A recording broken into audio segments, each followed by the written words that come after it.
तो गाइस कहानी शुरू होती है वहीं से जहां पिछली बार सब कुछ जल उठा था। एक हमला जिसने पूरी लड़ाई की दिशा ही बदल दी थी। तो आज का एपिसोड शुरू होता है अगली सुबह से। सूरज निकल चुका था और जैसे ही धुएं की परतें हटने लगी, मैडम का शव जमीन पर पड़ा नजर आया। उसका पेट छलनी था, सभी टांगे कटी हुई, एक जीती जागती तबाही अब मौन लाश बन चुकी थी। हवा चल रही थी, धीमी, ठंडी, सच्ची। लवगुड मेलिनी उस शव को बिना पलक झपकाए देख रही। ना कोई जश्न, ना कोई मुस्कान, सिर्फ गहराई और चुप्पी। ग्रेनोला थक कर जमीन पर गिर पड़ा। उसके हाथ कांप रहे थे। सिंक्लेयर का जादुई स्टाफ अब भी उसके हाथ में था, पर उसकी आंखों में था सिर्फ एक भाव, भरोसा। डोलोरेस की आंखें राहत से बड़ी हो गई थी। दूसरी तरफ होइनहाइम हल्की मुस्कान के साथ सांस ले रहा था, जैसे कह रहा हो हम जिंदा हैं और यही जीत है। मिडलबरो घुटनों के बल बैठा, लोबरो झुका हुआ, सांसें भारी, और हाइबरो उसने धीरे से सिर उठाया और गंभीरता से मैडम की तरफ देखा। बकीरागा जो सबसे आगे खड़ा था, उसका चेहरा अब भी शांत था, पर उसकी आंखें बता रही थी ये लड़ाई वो कभी नहीं भूलेगा। और वहीं जहां से सब शुरू हुआ था, विकोर खड़ा था। धुएं के पीछे से धीरे धीरे उसका चेहरा साफ दिखा। उसके हाथ अभी भी धनुष की दिशा में जमे थे और उसकी आंखों में था गौरव। तभी मैडम का शरीर धीरे धीरे हवा में घुलने लगा और उसी के साथ मेज टावर की टूटी हुई सिस्टम वापस चालू हो गई। टूर्नामेंट खत्म हुआ। सभी स्टूडेंट्स अचानक टेलीपोर्ट होकर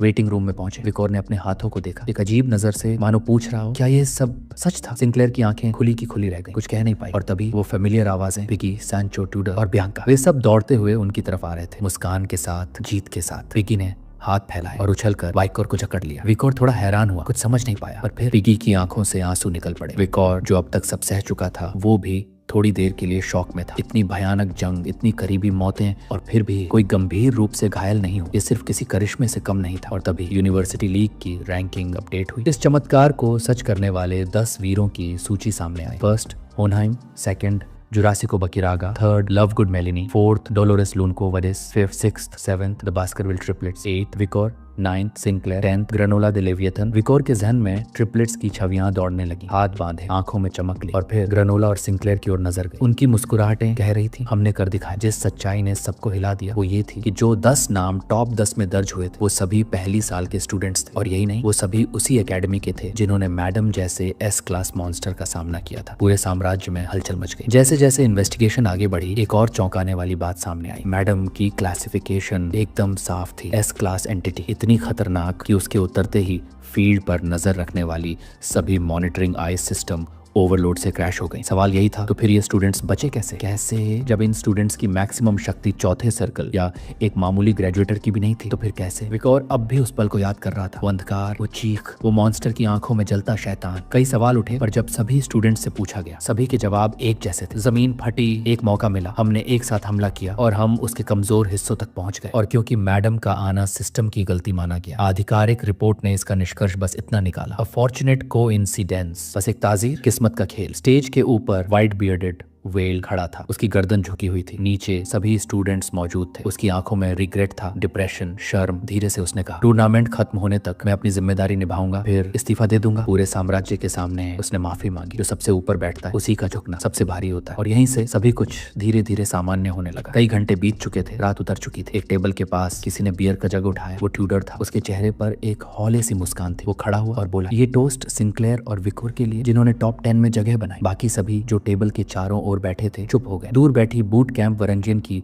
स्टूडेंट्स ने ट्यूडर की तरफ देखा। उनकी आंखों में था हैरानी और थोड़ी बेचैनी। बियांका ने हाथ बांधे, चेहरे पर हल्की परेशानी थी। ये वक्त नहीं है ट्यूडर, बैठ जाओ। ट्यूडर थोड़ा झेंपा, बियांका की तरफ देखा, मुस्कुराया, और मुस्कान जबरदस्ती थी। सांचो जो अब भी शांत बैठा था, धीरे से बोला, हम सब जिंदा लौट आए, ये छोटी बात नहीं है, लेकिन जो हमने देखा, जो हमने जिया, वो एक एस क्लास मॉन्स्टर से टकराना था। और ऐसी चीजें सिर्फ शरीर पे नहीं, रूह पे भी जख्म छोड़ती। थोड़ा दूर एक और टेबल पर लवगुड मेलिनी की दोस्तें बैठी थी। उनकी आंखें अब भी अशांत थी। लवगुड मेलिनी की दोस्तों में से एक अपना चेहरा दोनों हाथों से ढककर फूट फूट के रोने लगी। पास बैठी उसकी साथी घबरा गई, धीरे से उसका कंधा छुआ और कांपती आवाज में बोली, हम बच गए ना, अब सब ठीक हो जाएगा। सांचो ने आंखें बंद की। एक धीमी मुस्कान उसके होठों पर आ गई। उसने बियर का जग उठाया और बोला, तो क्या हम उन हीरोज के लिए टोस्ट भी नहीं उठा सकते जिन्होंने मैडम जैसी मॉन्स्टर को हराया? विकोर चुपचाप बैठा था, चेहरे पर कोई भाव नहीं था, बस आंखें कहीं दूर गहराइयों में खोई हुई। वहीं सिंक्लेयर की आंखों में चमक थी, गालों पर हल्की सी लाली, शर्म, गर्व और वो अनकही खुशी जो सिर्फ जिंदा लौटने के बाद स्वाद महसूस होती है। सबने अपने अपने मग्स उठाए और एक साथ बोला टू द हीरोज। सैंचो और बाकी लोग सिंक्लेयर और विकोर को बधाई देने लगे। सोचो, सिर्फ फर्स्ट ईयर और टॉप 10 में पहुंच गए, वो भी 8वीं और 9वीं रैंक पे। जैसे ही माहौल हल्का होने लगा, उसी वक्त किसी ने धीरे से खांस कर ध्यान खींचा। सिंक्लेयर ने चौंक कर मुड़कर देखा। 2 स्टूडेंट्स खड़े थे मेज टावर एकेडमी की यूनिफॉर्म में। उनमें से एक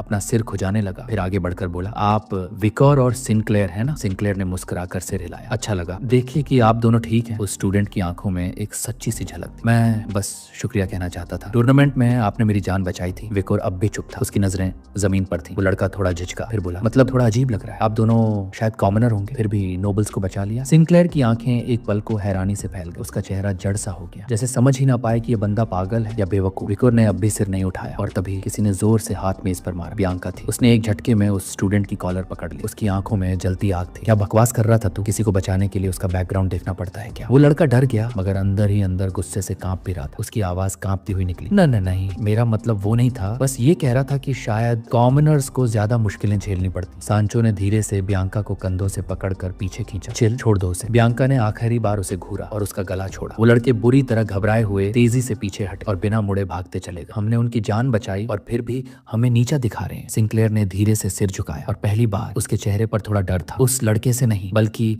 उस सोच से जो अभी भी उन्हें कम समझती थी। बियांका अब भी गुस्से में कांप रही थी। उसने सांचो से हाथ छुड़ाने की कोशिश की। छोड़ो मुझे, ऐसे लोगों को तो बचाना ही नहीं चाहिए था। उसकी आवाज में घृणा थी। मगर वहां बैठे किसी ने उन छात्रों की बात को गंभीरता से नहीं लिया, सिवाय सिंक्लेयर के। उसने नजरें झुका ली, चेहरा बुझा हुआ। विकोर ने गौर किया, ये उसके लिए असामान्य था। जो लड़की हमेशा मुस्कान और हौसले से भरा माहौल बना देती थी, वो आज एकदम चुप। अंदर ही अंदर कुछ टूटा था। पिगी ने माहौल हल्का करने के लिए ताली बजाई, मुस्कुराया। चलो अब टॉपिक बदलते हैं। वो पहली राउंड की बात करने लगा, और यह भी कि अब दूसरी राउंड बस टॉप 10 स्टूडेंट्स के लिए होगी। उसकी आंखों में चमक थी जब उसने 2 उंगलियां उठाई। सेकंड राउंड अब अप्रेंटिस सिस्टम पर होगी। 10 टॉप स्टूडेंट्स को अब इंपीरियल फैमिली और एम्पायर के 7 महान घरानों में भेजा जाएगा। वहां उन्हें अलग अलग मिशंस, क्वेस्ट्स पूरे करने होंगे और इसके बदले में 4 यूनिवर्सिटीज मिलकर चुने गए स्टूडेंट्स को खास आर्टिफैक्ट्स देंगे। विकोर ने यह सुना और उसकी आंखों में गंभीरता उतर आई। बियांका ने अचानक ट्यूडर के कंधे पर हाथ रखा और खुद की ओर इशारा करते हुए बोली, वैसे एक रूल है, हम अपने खुद के घर की मिशन नहीं चुन सकते। उसने हंसते हुए कहा, मैं डिवाइन बो फैमिली की मिशन नहीं ले सकती और ट्यूटर सनस्पियर की नहीं। ट्यूडर ने सिर हिलाया, लेकिन विकोर और सिंक्लेयर को फर्क नहीं पड़ेगा। वो किसी नोबल हाउस से तो है नहीं। उसके बोलते ही सिंक्लेयर की मुट्ठियां कस गईं। विकोर का ध्यान फिर उसी पर गया। उसकी आंखों में उलझन थी, कुछ था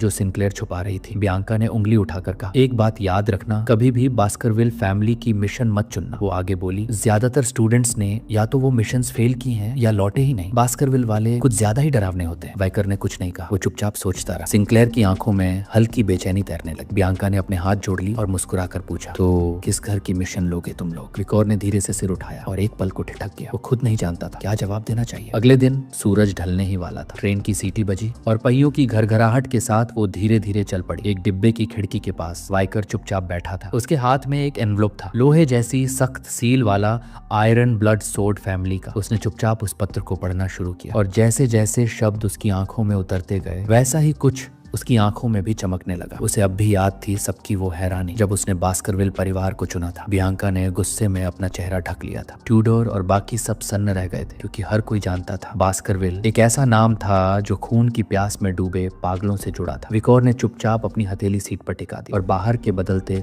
लैंडस्केप को देखने लगा। ये मिशन टूर्नामेंट की दूसरी राउंड का हिस्सा था, मगर असल मकसद कुछ और था। ये वो दरवाजा था जिससे पार जाते ही 7th कॉर्प्स डे कैरेबिया का सामना होता। अगर वो सिर्फ ह्यूगो की मोहर वाले स्क्रॉल पर दस्तखत करा लेता तो सब खत्म हो सकता था, लेकिन इससे पहले उसे एक चीज की पुष्टि करनी थी। वाइकर ने धीरे से अपनी जेब में हाथ डाला और वहां से निकाली एक और चिट्ठी। ये वही चिट्ठी थी जो ह्यूगो ने उसे दी थी, जिसमें सोर्ड मास्टर बनने की रहस्यमयी राह लिखी थी। उसने उसे ध्यान से देखा, फिर धीरे धीरे आंखें सिकुड़ गईं। अगर ह्यूगो मेरी ताकत को जानता तब ये सब ठीक बैठता, लेकिन वो तो नहीं जानता था, है ना? उसके चेहरे पर उलझन थी। उसने ठोड़ी को हाथ से सहारा दिया और ह्यूगो की शक्ल मन में उकेरने लगा। वो मदद क्यों कर रहा है? अगर वक्त को पलटने के बाद भी ह्यूगो को समझना और मुश्किल हो गया था तो इसका एक ही हल बचा था, उससे मिलना। जब विकोर ह्यूगो के ऑफिस पहुंचा तो उसके कदम रुक गए, आंखें फैल गईं चौंक से और हल्की सी घबराहट। उसके सामने जो ह्यूगो खड़ा था वो पहचाना नहीं जाता था। छोटी बंदी थी, हाथ जोड़े खड़ा था, चेहरे पर मुस्कान थी, एक पिता की मासूमियत। विकोर सन्न रह गया। ये हो क्या रहा है? उसने रुकते हुए पूछा। आप इस हाल में क्यों हैं? ह्यूगो ने अपनी छोटी को दिखाते हुए बड़े फक्र से कहा, ये देख रहे हो, वो मेरियन ने बनाई है। वो बास्करविल की सबसे शानदार प्रतिभा है। वाइकर का ध्यान अब ह्यूगो के ऑफिस की तरफ गया। कभी तलवारों और और रणनीतियों से भरा रहने वाला कमरा अब खिलौनों से सजा था। ह्यूगो ने मुस्कुराते हुए बताया, पोमेरियन तुझसे मिलने का इंतजार कर रही थी, लेकिन उसे नींद आ गई तो बैरीमोर उसे सुलाने ले गया। ह्यूगो की आंखों में एक अजीब सी चमक थी, एक दादा की मुस्कान जो अपनी पोती के लिए वो सब देना चाहता था जो उसकी उम्र छीन लाई थी। पोमेरियन अब उस उम्र से आगे निकल चुकी थी जब खिलौने और मासूमियत मायने रखते हैं, लेकिन ह्यूगो जानता था वो बच्ची